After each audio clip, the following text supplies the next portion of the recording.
Hey guys, this is Dr. Bien po. Ngayon pag-usapan naman natin, sino ba yung mga patient na nangangailangan ng chin augmentation? So ito yung mga patient na merong disproportion sa face. Meron kasi mga obvious talaga na maliit talaga yung baba eh.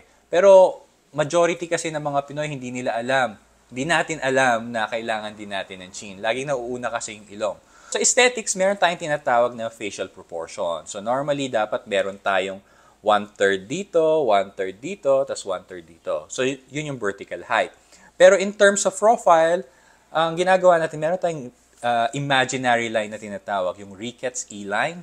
So, pag naka-side view tayo, kukuha lang tayo ng isang straight na object or papel, didikit natin yan, may imaginary line yan.